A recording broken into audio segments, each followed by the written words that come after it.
Is it on? Okay.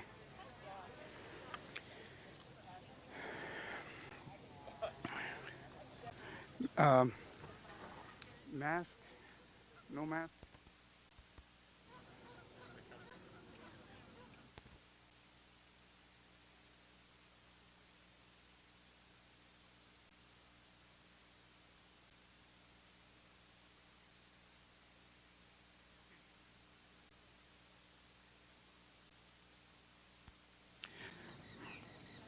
Meiha Yoyi Yehia. Welcome to all of you. I'm going to start off with a land acknowledgement, and, uh, and then I'll pass it on to, um, to Ms. Solis after I speak. And my son and I will do the land acknowledgement, and then we're going to offer some quick saging to the four directions, and then we're going to sing a song to all of you, a welcome song. Okay. Again, Meiha, greetings. My name is Chief Redblood Anthony Morales, and I'm accompanied by my son, guiding young cloud Andrew Morales. We are the direct descendants of the original people of the land, the traditional caretakers. We welcome you to our ancestral land of the Gabrielino San Gabriel Band Mission Indians. Our ancestors built the San Gabriel Mission 250 years ago, but before the mission era, they lived and survived in these beautiful mountains, the San Gabriel Mountains, where they continued to care for the land and the water that flows to the lowlands and onto the Santa Ana, Los Angeles, and San Gabriel rivers. We currently continue that caretaking of the land by attending quarterly meetings with the Angeles National Forest personnel, and where we consult and give guidance on ongoing work, projects, and maintenance of these mountains. Wa'at guwata tayihanuka, in the memory of my ancestors. And now my son and my son will do a saging to the four directions. And he'll sage. Okay.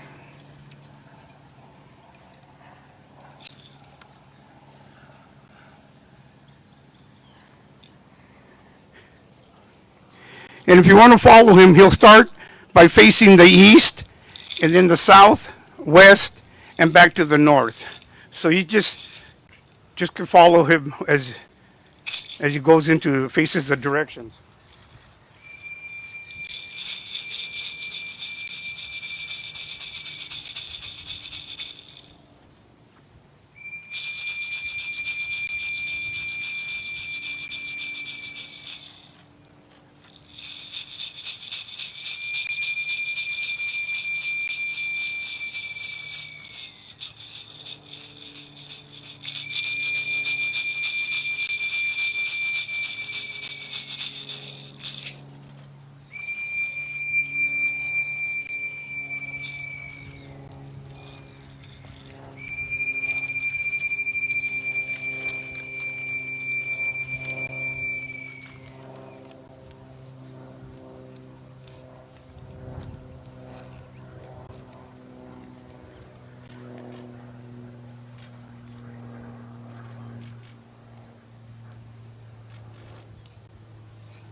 We're going to sing a welcome song, and the interpretation of this song in our language is welcome to all of you, welcome to our friends, and welcome to our relations.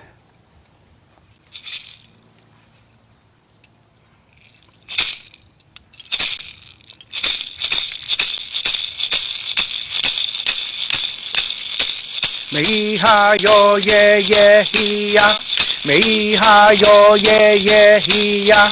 Miha yo ye ye hiya. Miha yo ye ye hiya. Miha yo ye ye hiya. Miha yo ye ye hiya. Miha yo ye ye hiya. Miha yo ye ye hiya. Miha yo tatarahum. Miha yo tatarahum. Miha yo tatarahum. Miha yo tatarahum. Miha yo tatarahum. Miha yo tatarahum. Miha yo tatarahum. Miha yo tatarahum. Joey, thank you. Welcome.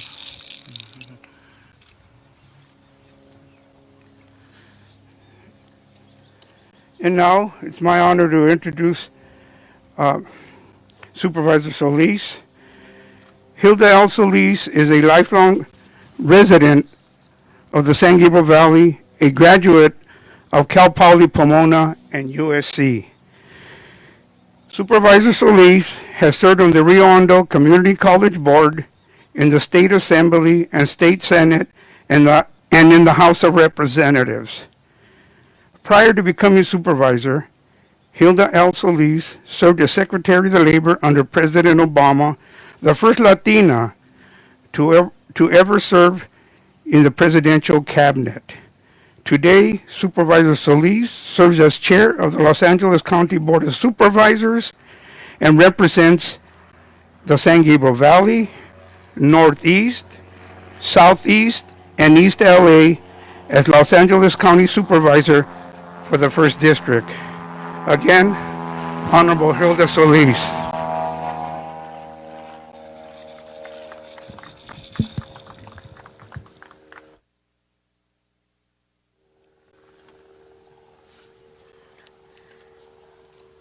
Good afternoon, everyone, and thank you so much, Anthony Morales, the chief of the Gabrielino Tongva tribe of the San Gabriel Mission, and his family. I want to thank him personally because he and I have shared many moments like this that are very special throughout our careers. Again, I just want to say what a day of celebration for all of us here in the great state of California. Today we get to celebrate. We get to celebrate the introduction of the Public Lands Act. But make no mistake about it, we must also honor our history and what it took to get us here. We must acknowledge the Gabrielino people who lost their tribal lands. We must do better to ensure that Native people and their culture are uplifted, celebrated, and supported in our public lands projects. I would also like to especially thank our good friend and colleague for many years, our newly minted Senator Alex Padilla, for his leadership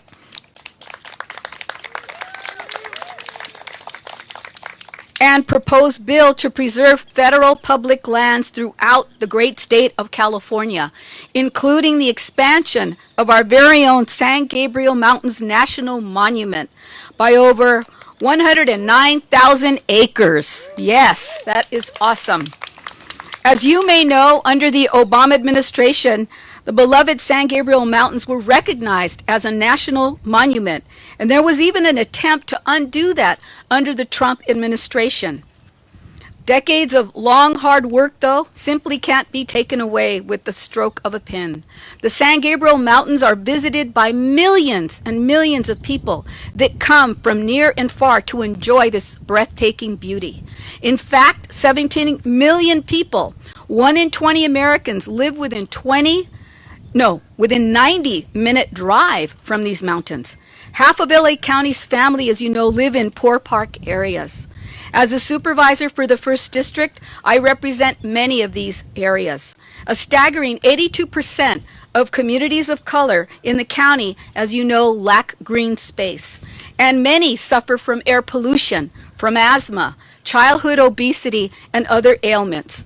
The San Gabriel Mountains make up 70% of LA County's open space and offer a critical open space for all of these impacted communities.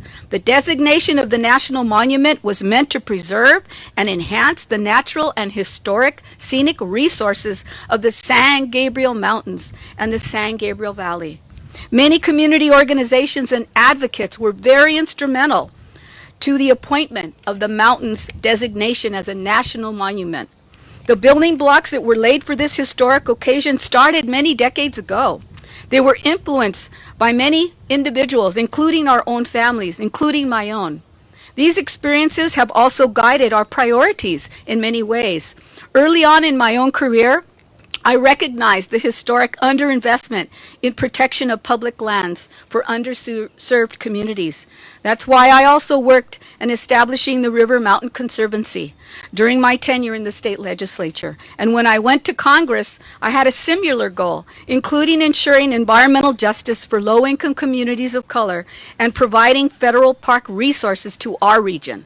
I introduced legislation in Congress for the draft San Gabriel Mountains and Watershed Special Resource Study and environmental assessment to determine whether the study area was indeed feasible for designation as a unit of our national park system. The National Park Service completed the study, and the Secretary of Interior transmitted the final study to Congress in April of 2013. But fast forward to 2014, our very own Congresswoman Judy Chu introduced legislation to establish the San Gabriel Mountains National Recreation Area due to the lack of action by Congress. As a result, President Barack Obama was able to designate over 346,000 acres in the San Gabriel Mountains as a national monument. However, much of the San Gabriels were left out of the monument. And most important to me, the communities that are part of the Emerald Necklace, the Puente Chino Hills, and the San Gabriel Foothills, and communities such as Baldwin Park, El Monte, and South Del Monte, that desperately need resources to improve our open spaces and river parkways, which were not part of the original monument designation. But thankfully, Congresswoman Judy Chu and then Senator Kamala Harris took up the mantle and introduced legislation to add these very special places. The House has passed the legislation in record time earlier this year, and now we are blessed to have a strong senator, Senator Padilla, in a position to move this action forward in the Senate. And we are all strongly behind you. I also just briefly want to give tribute to Miss Belinda Faustino, who's here, who has been just an ardent supporter for so many decades. Thank you for your service, for helping us realize this day and this occasion. Your work will stay with us forever, and we have more to do. And I know we're going to work together to make sure that our senator, Senator Alex Padilla, has the appropriate support to get the job done, get the bill on the president's desk, and signed by President Biden.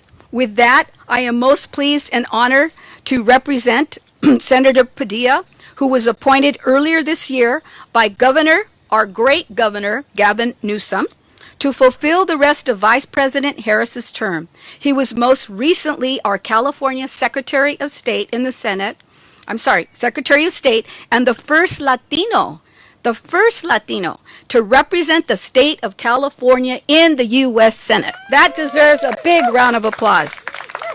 We're proud to have Southern California represented by Senator Padilla, who also grew up in the San Fernando Valley and still calls Los Angeles County his home. Please welcome our senator. Thank you.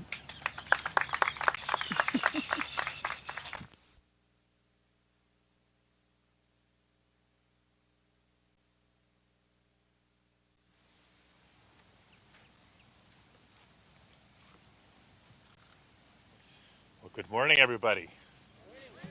Try that again. Good morning, everybody. Good morning. It is a great day. Thank you all for joining us. And I want to thank Supervisor Solis for the very kind introduction and for her years and years of advocacy and leadership. I'm proud to stand here with her and our colleagues in public service, Representatives Judy Chu and Grace Napolitano, along with other leaders, Secretary Wade Crowfoot, Chief Morales, thank you, Graciela Cabello of Los Padres Forest Watch, and Vanessa Aramayo from the Alliance for a Better Community, who you'll be hearing from in just a few minutes. What a beautiful day, right?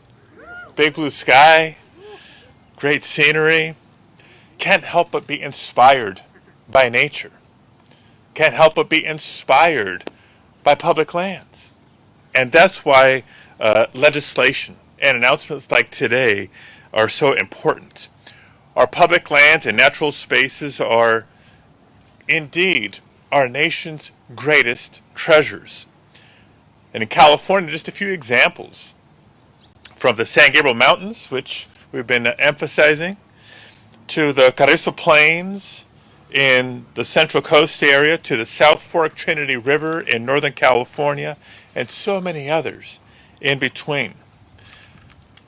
The legislation we're talking about today, the Public Lands Act, will help keep them as wild and as untouched as possible for future generations to enjoy.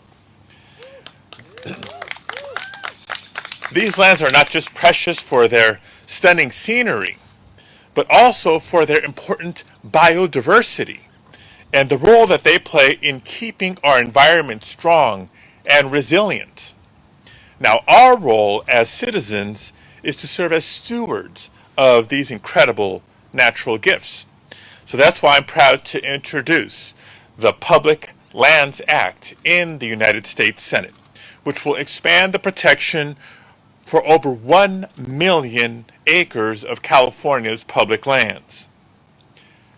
Climate change is an existential threat. The science is abundantly clear. And to help combat the threat of climate change, we must protect natural spaces.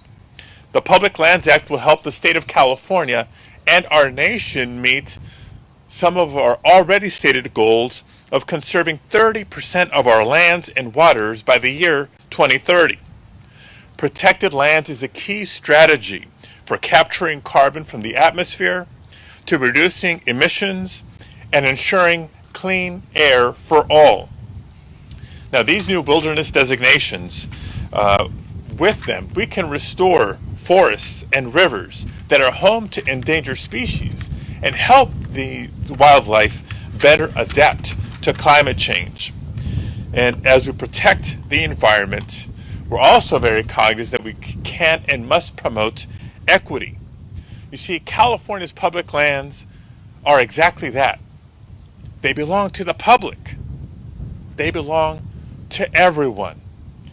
But for too many children, especially in communities of color, they grow up without access, true access to outdoor spaces. Nationwide, nearly 3/4 of people of color live in nature-deprived communities. Here in Los Angeles County, the most populous county in the nation, one of the most densely populated regions of the country, has one of the lowest rates of park access. Its 3.3 acres of park space per 1,000 people is about half the open space that many other cities enjoy. We need to create and improve recreational areas like the one we're standing in today to allow the 17 million people who live in this region to share in our state's incredible nature. We also need to increase the federal government's role and investment in wildfire mitigation and drinking water conservation. In recent years, you've seen the visuals. Too many families have been forced to flee from their homes or have been forced to breathe in smoke and ash because of wildfires. Severe droughts also threaten our water supply. And again, it's climate change that's the reason we face extreme weather events and natural disasters with more severity and more frequency. This bill fights the underlying causes of climate change, and it brings additional federal resources to bear on the problems we face today, including managing wildfires safely, preserving clean water, and reversing pollution. So, the Public Lands Act, as I'm introducing in the United States Senate, actually builds on the leadership and the success of my colleagues in the House. So I want to recognize in Northern California Representative Jared Huffman, along the Central Coast Representative Salud Carbajal, and here in Southern California our very own Representative Judy Chu for their hard work and dedication on this effort. The House has already acted on the three bills that together make up the Public Lands Act, and I might say not only have been approved by the House, but have been approved on a bipartisan basis. So for those wondering what are the chances in the Senate, I'm actually optimistic because protecting our environment should be and is a bipartisan effort. I also want to take a moment to thank the hundreds of local advocates and business leaders and community organizations who have developed these proposals from the ground up. It's only by working together that we can and we will protect California's wild places for generations to come. So thank you again all for being here. It's now my pleasure and honor to introduce Representative Celebrate the introduction of the Public Lands Act by our new senator and champion, Senator Alex Padilla. Now, it was a little over 2 months ago, February 26, which was a great day. That was when the Protecting Our Wilderness Act passed out of the House, which included the establishment of the San Gabriel Valley National Recreation Area. And it was on a bipartisan vote. It was 219 Democrats and 8 Republicans that voted to pass it through. Today marks another milestone, another step forward in our fight to expand federal protections in the San Gabriel Mountains and throughout our state. And that is why we are here at the Santa Fe Dam Recreation Area, which will be the center of the new San Gabriel Mountains National Recreation Area. With our legislation, we can leverage the resources and expertise of the National Park Service to make areas like this even more beautiful, even more accessible to the millions of people in the San Gabriel Valley and throughout Los Angeles County. That is the vision of the Public Lands Act, which does include, in fact, my bill, the San Gabriel Mountains, Foothills, and Rivers Protection Act. Los Angeles is indeed amongst the most park-poor regions of the country, despite this incredible national and natural treasure right here in our backyard. Underserved communities without the green space, without the facilities, miss out on the proven mental and physical health benefits associated with recreation in the outdoors. But our legislation would address that. Because you see, even though we had a great moment with the establishment of the San Gabriel Mountains National Monument, this would also include the Western Angeles National Forest, designate 30,000 acres of new and expanded wilderness, and create a new recreation area in the foothills and along the river corridor.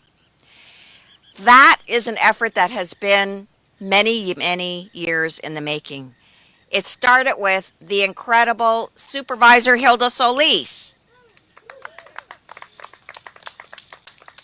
dedicated for so many years, and who decades ago passed legislation directing the National Park Service to study this area for more protections. And then, of course, there was that fantastic moment in 2014 when President Obama answered our calls and designated the San Gabriel Mountains a national monument. But now is the time to complete this vision and seamlessly connect the mountains and the rivers with the urban communities below. And Senator Padilla's legislation would do that and extend beyond Southern California by protecting more than 500,000 acres of wilderness in Central and Northwest California. So with the House passage under our belt, Senator Padilla's leadership and strong support from President Biden and Vice President Harris, now's the time to complete this vision. And so, I thank you all for being here, and now I'd like to introduce my colleague, Representative Grace Napolitano, who's serving her 12th term in Congress and represents a 32nd district, including the city of Irwindale, where we are today. And she serves on very important committees like the House Committee on Natural Resources, where she's been such a long-time promoter of conservation, water recycling, desalination, and groundwater management. And, of course, she's a strong and committed supporter of the San Gabriel Mountains, Foothills, and Rivers Protection Act. So I'm proud to introduce my incredible friend and colleague, Congressmember Grace Napolitano.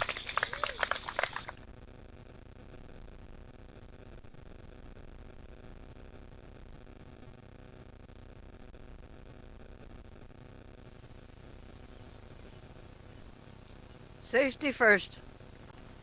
Thank you, everybody, for being here. What can I add? Everything's been said about this. My incredible colleagues, Hilda and Judy. And just want to thank Senator Padilla for coming to my district. Excuse me. We hope, right, that it won't be the last visit. And thank you for inviting me to participate in the introduction of the Public Lands Act. This is something that's been long coming.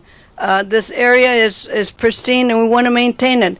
I hate to tell you, but my colleagues in Washington want to use lands for drilling, for cutting forests, for decimating the beauty that this land offers.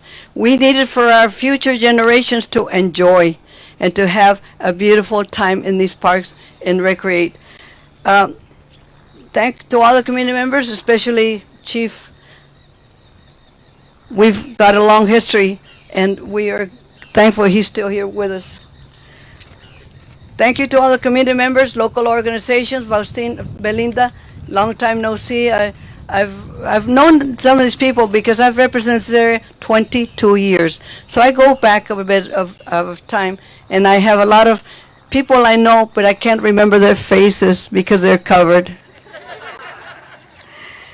Establishing the San Gabriel Mountains National Monument by President Chu in 2014 really was the start of getting this everything to come together and make it sure that we preserve the areas. The public lands protects California's landscape, increasing access to these open spaces, provides resources to communities that serve as gateway to mountains. Believe me, there's a lot of people that they want to go hiking. They want to enjoy the beauty of the streams and enjoy the beauty of the trees and the forest. And since we have, as the Senator mentioned, we have forest fires, droughts, impacts of climate change, very real, believe me. And we have to be careful that we don't abuse our water, because recycled water is only as good as when it rains and we capture it and put it into the aquifers. And we must understand that it's a new era in taking care of not only our water, our earth, our mountains, everything. The legislation is very important to our community, especially mine. We look forward to fostering a closer relationship with the communities and the San Gabriel Mountains. I only represent a part of it, but Judy does a great job in taking care of it, doesn't she? We also have to ensure that all agencies communicate, talk to each other about the role they play in protecting these great resources of ours. We must make them understand that it's no longer one area's responsibility, it's everybody's responsibility. And we must continue to work together on natural resources. I sit on the committee, and I know Mr. Huffman is very key on environment. He's an environmental law attorney and understands what we mean. And I'm glad to see that the bill that the public lands that Senator Padilla has not only includes the Northwest California Wilderness Recreation Working Forest Act, it includes the Central Coast Heritage Protection Act, and most of all includes the San Gabriel Mountains Foothills and Rivers Protection Act. Yay, Alex. It is now my honor. I can go on talking because I've got a lot of things to say, but I'll let my friends come on and take care of that. It is my honor now to introduce our next speaker, appointed by Governor Gavin Newsom to California's Natural Resources Secretary. I'll be in touch with him a lot, believe me.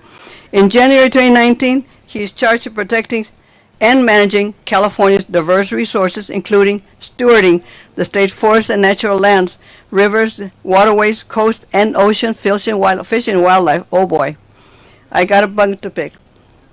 And energy development. Please join me in welcoming Secretary Wayne Crowfoot. He is leading California's initiative to protect 30% of the lands and waters by 2030. Mr. Crowfoot.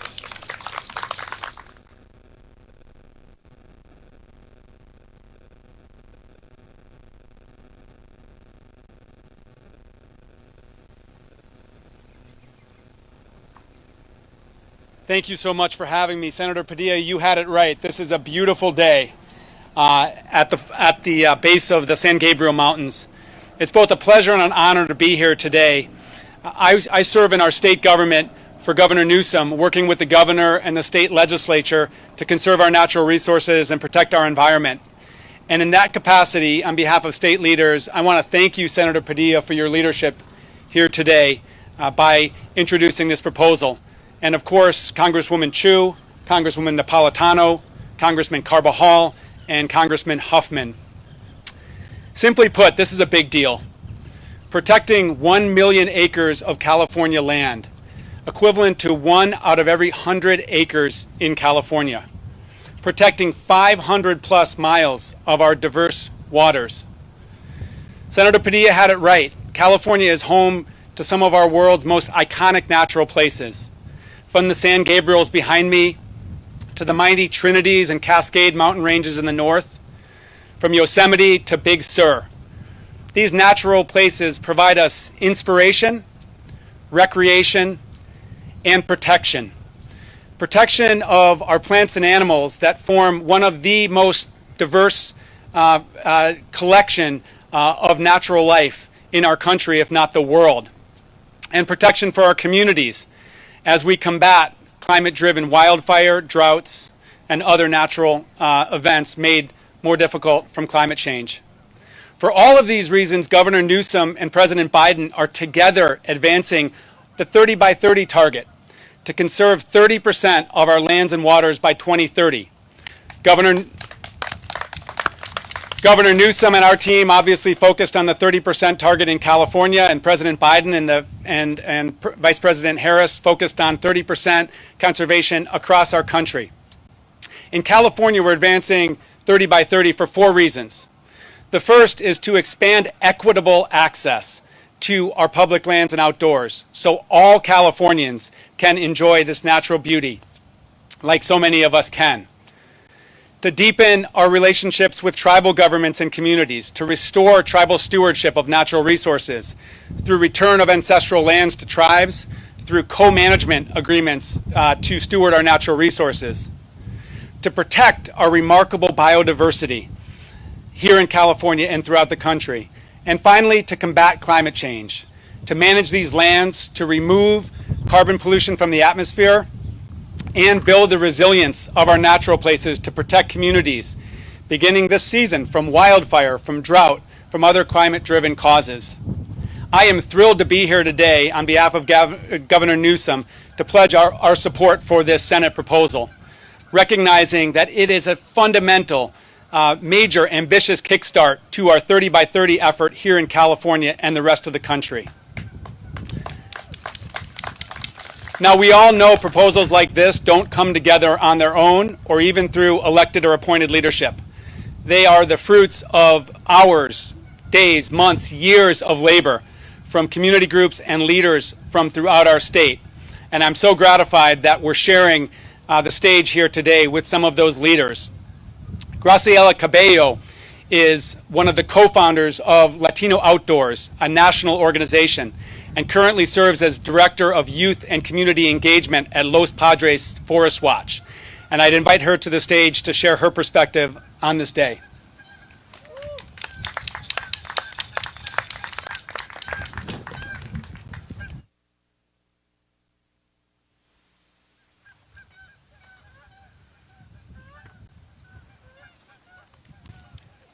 Good morning, everyone. Thank you for being here. My name is Graciela Cabello. I am the Director of Youth and Community Engagement for Los Padres Forest Watch.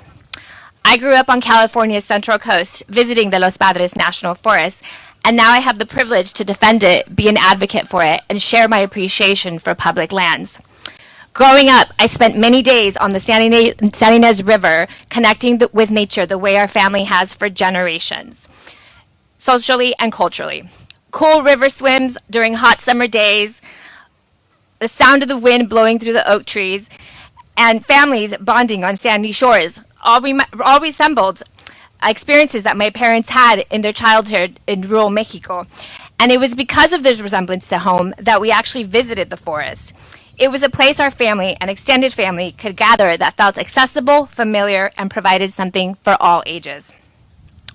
Those experiences were priceless, not only because they served as outdoor classrooms, but because spending time outside allowed us to connect as a family in meaningful ways that helped to positively shape our daily lives. Now I get to pass on these experiences to others. In my current role, I connect youth and families to the forest. Many of them come from under-resourced communities and are struggling with their academic performance, social harmony, and other areas of their well-being.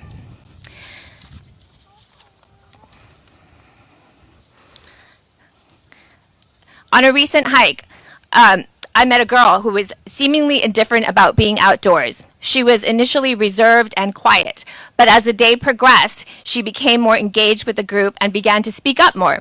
After the hike, she made a comment to one of my colleagues that she noticed she was able to engage better and she was feeling more confident about speaking up in front of the group. Later, she sat down at a creek crossing and began to draw the dynamic landscape. And in a short time, she had created a beautiful piece of art.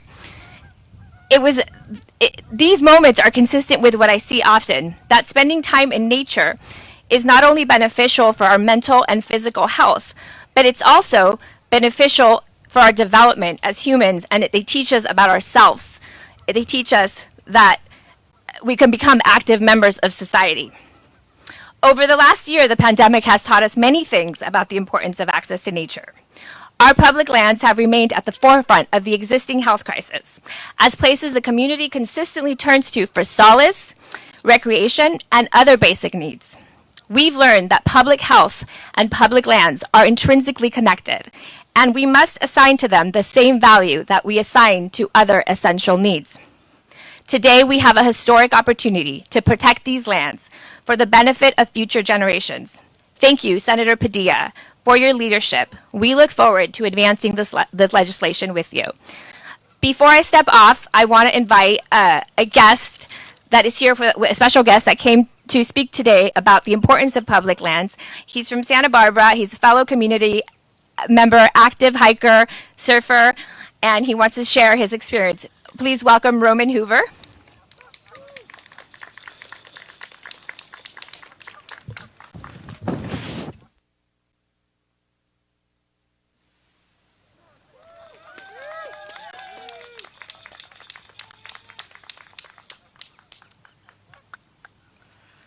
Hi, my name is Roman Hoover. I'm 12 years old and I'm from Santa Barbara, California.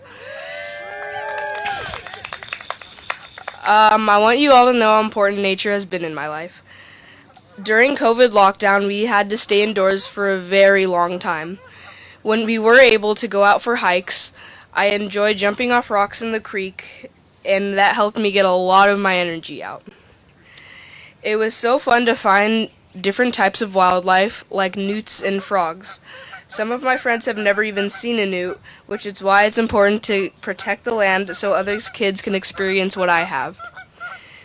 It also provides a great way to connect with my grandparents when we go camping. Without the protection of the land, we wouldn't be able to experience nature together. We like to hike, explore, and guess what animals made the footprint that we find. I love the sounds of birds singing and the smell of pines out in the fresh air. Being outdoors is such an important part of my life, and this bill will ensure that the land is protected for me and others to enjoy. Thank you.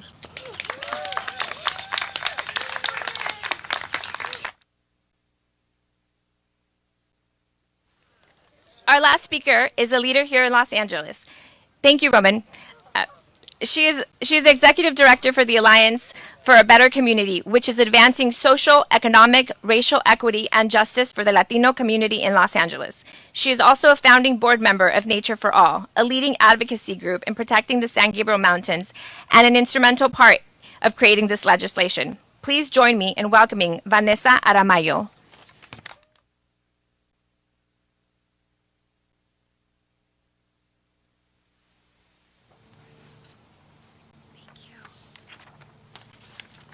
Buenas tardes.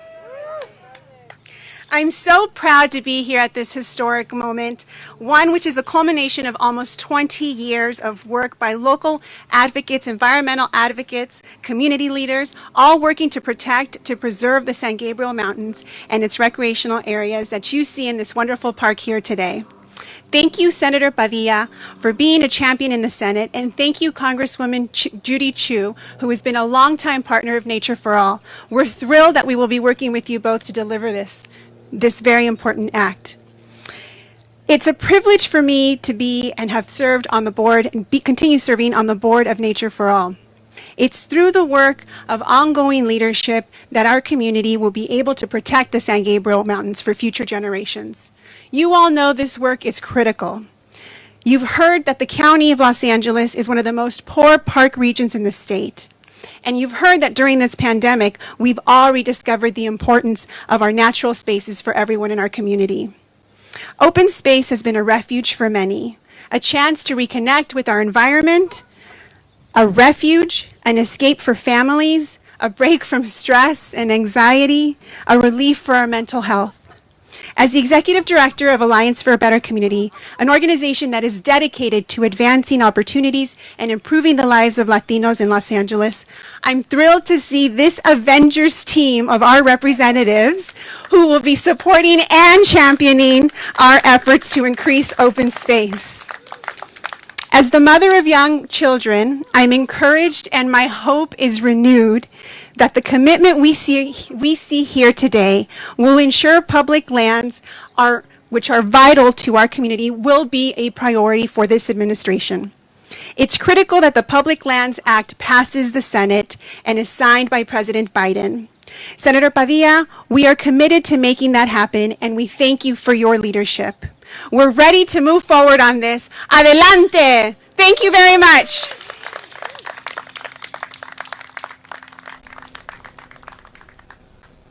We're going to open it up for Q&A, so let me know if we have questions from the press corps.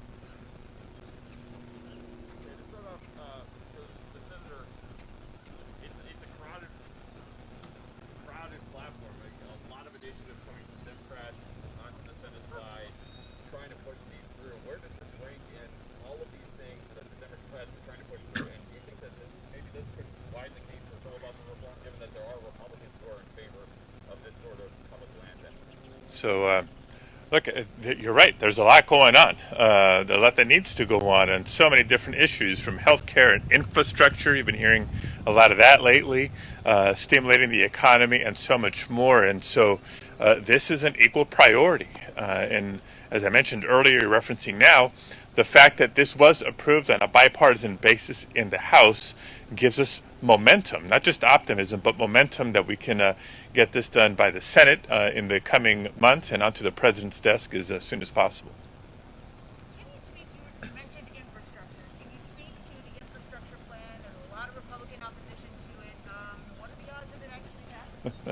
I'm actually very optimistic about the proposed infrastructure plan, the American Jobs Plan, more precisely.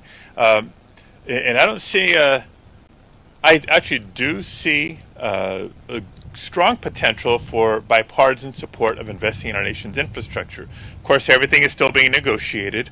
There's differences in how broadly to define infrastructure. Is it just roads and bridges, or is it other types of infrastructure? I'm for broadening the definition of infrastructure to include housing and healthcare, water systems, broadband, and so much more. I'm an advocate for investing more, not less, in infrastructure, because we know the return on that investment is bigger and better when we invest more. And yes, there's a question of how we pay for it. I think there's going to be a combination of ways to pay for it. So infrastructure has traditionally been done on a bipartisan basis in the Senate, and I expect that it'll continue to be the case. What's it going to take to get to that place? Exactly what's happening now. A lot of conversations, not just from the president to members of the Senate, both sides of the aisle, senators talking amongst each other. I sit on the Environment and Public Works Committee in the Senate, and talking to my colleagues, both sides of the aisle, even in that committee. Again, I'm encouraged and optimistic, and expecting to make a lot of progress when we go back next week. Senator, can you talk about the added protections that this proposal would bring to our public lands here? What it would do in addition to what we already have, and how it would address this problem of areas that just don't have enough access to recreation? Right, great question, because some of the lands, as you've heard, have already been labeled with some protections by the federal government. So what's new or different? There's additional acreage that we're bringing in. With these protections, just a couple of examples. If this measure is approved, it would prohibit mining in these areas. It would prohibit logging in these areas. It would prohibit oil drilling in the designated areas. Something that's even in some federally recognized lands is still allowed. That would no longer be the case if the public lands is approved by the Senate, signed by the president. So how do you get people that don't normally spend time in these areas? How do you work on access to get them to want to come here and enjoy it? Right, no, it's true. So trying to address the equity issue, and you heard that from a lot of the speakers here today, is important. The first step is preserving the lands for people, not just of this generation, but for future generations. Then comes the public outreach and education to remind people what I said earlier. Public lands are exactly that. They belong to the public. They belong to all of us. And where these lands sit in proximity to the Los Angeles County population and the greater region is intentional. It is strategic. Yes, it is a wonderfully biodiverse area of land. It is strategic from a fire mitigation standpoint, from a wildlife protection standpoint, but the fact that they can be so accessible to so many people presents tremendous opportunities for people who didn't have the opportunity to experience nature as much maybe growing up to be able to do so, and even more importantly for their children to be able to do so. If I can just insert, point of personal privilege, I'm a senator now. Gonna share a quick story, not of a mountain area, but a coastal experience that I had when I was young. And it translated over the years, not just from the beach, but into the Hollywood Hills and elsewhere. I have an uncle, my dad's brother, who loves nature. And so every summer there was always a couple of outings we can count on, either into the Hollywood Hills to help preserve a plot that he had adopted, or out to the beach. And I remember vividly when the first time a group of cousins went out to the beach, had a blast. We went out, of course we packed our lunch, food was expensive, played in the water, played with the sand. At the end of the day, it was time to get home. All right, start rounding everything up. So we picked up our towels, we picked up what we thought were our trash, and my uncle said, no, you got to keep cleaning, What about that paper bag? What about that plastic bag? What about that wrapper over there? And like kids would typically do, we looked at my uncle and said, but that's not mine. And my uncle's response was, it doesn't matter. We always leave this place better than we found it. Right? Such a simple lesson, but such a profound lesson and value that has obviously influenced my public service career, but important for us to keep passing on to every generation. And with the expansion of federal protection also comes obviously wildfire mitigation, as you talked about. Wildland firefighters who work for the Federal Forest Service make far less than Cal Fire firefighters. In some cases, they make less than that $15 that President Biden has instituted for federal contractors. What needs to be done to bring that pay up, and is that part of this act? Well, it's not part of this act directly, but it would certainly add to the case being made to recruit more federal firefighters, better compensate federal firefighters because of how important the job is. All right. Okay. We have time for one more question, or we can wrap up. We're going to do a group photo. All right. So Thank you very much. all of the speakers over here in the sun for a photo.